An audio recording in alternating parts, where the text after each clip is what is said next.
Good afternoon అండి. ఈరోజు చాలా ఈ సినిమా ఎప్పుడు రిలీజ్ అవుద్దని చాలాసార్లు 2-3 సార్లు అడిగాను ప్రసాద్ గారిని. అడిగితే చూసుకుని చేద్దామని అనుకుంటున్నారన్నారు. బట్ మంచి సీజను మంచి టైంలో ఆపరేషన్ రావణ్ సినిమా రిలీజ్ అవుతుంది. ఈ సినిమా లాస్ట్ ఒక 6 months బ్యాక్ చూశాను సినిమాని ఇక్కడ ఇదే ప్రసాద్ ల్యాబ్లో. నిజంగా ఒక ఫాదర్ అయి ఉండి కొడుకుని హీరోగా పెట్టి ఒక థ్రిల్లర్ సినిమా ఇంత గ్రిప్పింగ్గా తీయడం అనేది చాలా రేరు. అది ఆయన నిజంగా ఫుల్ ప్లెడ్జ్డ్గా ఆయన ఎఫర్ట్ పెట్టి సినిమా మీద ప్యాషన్తో ఆయన వేరే బిజినెస్ నుంచి ఇక్కడికి వచ్చి ముందు కొడుకుని హీరోని చేసి ఒక పలాస లాంటి కథ ఎంచుకుని ఆ కథని సక్సెస్ఫుల్గా తెర మీదకి తీసుకొచ్చి దాని తర్వాత మళ్ళీ ఇలాంటి సినిమా మళ్ళీ ఈయన రూపొందించడం చాలా హ్యాపీగా ఉంది. ఆయనే ప్రొడ్యూసర్, ఆయనే డైరెక్టర్గా ఈ సినిమా చేశారు. అలాగే అంటే ఏ ఫాదర్కైనా యాక్చువల్లీ కొడుకుని హీరోగా చూసుకోవాలని ఉంటుంది, కానీ చాలా తక్కువ మంది సక్సెస్ అవుతారు. అలా తక్కువ మంది సక్సెస్ అయిన వాళ్ళల్లో రక్షిత్.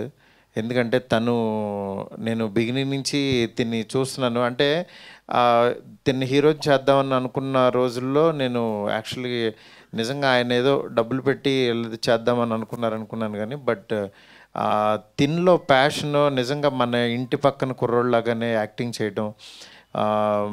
అంటే లండన్ బాబులు అనే సినిమాతో యాక్చువల్గా చాలా సింపుల్గా చేసుకుంటూ వెళ్తూ బట్ తిన్లో క్యారెక్టర్ కనపడుతూ ఉండేది హీరో కంటే.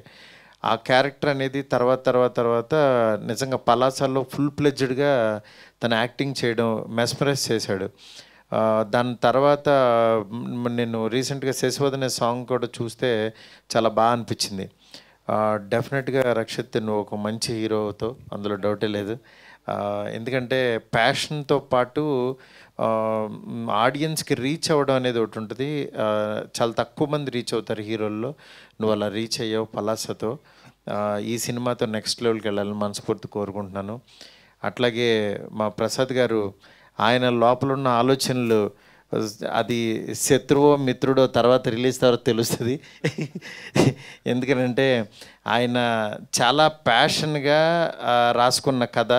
అంటే ఒక తెలుగు పద్యం చెప్పాలని తపన పట్టడం, సినిమాలో ఒక మంచి విషయం చెప్పాలని, నెక్స్ట్ ఒక నావెల్ చదివితే ఎంత ఇంట్రెస్టింగ్గా వెళ్తుందో అలా సినిమా తీయాలని, అట్లాగే పబ్లిసిటీ కూడా సినిమాలో ఉన్న క్యారెక్టర్ పాపం అతని ఫేస్ చూపించుకోవడానికి లేకుండా అతనికి ఒక ముసుగేసి కార్నర్లో కూర్చోబెట్టారు.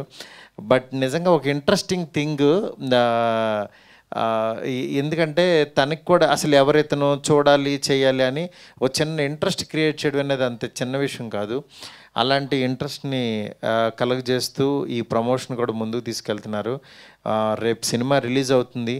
తప్పకుండా ఈ సినిమా చూసి ఈ టీం అందరినీ ఆశీర్దిస్తారని చెప్పి మనస్ఫూర్తి కోరుకుంటున్నాను. అట్లాగే మన తిరువీరు కూడా ఇక్కడికి వచ్చాడు. తను నిజంగా చాలా గొప్ప ఆర్టిస్ట్. తిరువీరు కూడా పలాసాలో అంటే ఎంత న్యాచురల్గా యాక్ట్ చేశాడో తెలుసు. నేను ఇప్పుడే అన్నాను, ఒక డిఫరెంట్గా కనిపిస్తావు డార్లింగ్ నువ్వని. అలాగే తిరువీరుకి, ఈ టీం అందరికీ కూడా ఇక్కడికి వచ్చిన మా ఫ్రెండ్ స్వామి గారికి, అట్లాగే అనిల్ గారికి, అందరికీ కూడా చాలా థ్యాంక్స్. ఈ సినిమాని రేపు చూడండి, చూసి ఎంజాయ్ చేయండి. డెఫినెట్గా మంచి సినిమా అవుతుందని నాకైతే నమ్మకం ఉంది. ఎందుకంటే నేను చూశాను, మంచి థ్రిల్లింగ్ ఎలిమెంట్స్తో చాలా బాగుంటుంది. ఇలాగే ఉంటుంది. ముగ్గురు ఇలా ఉంటే ఒకడు విచిత్రంగా ఉంటాడు. అంతేనా గీత?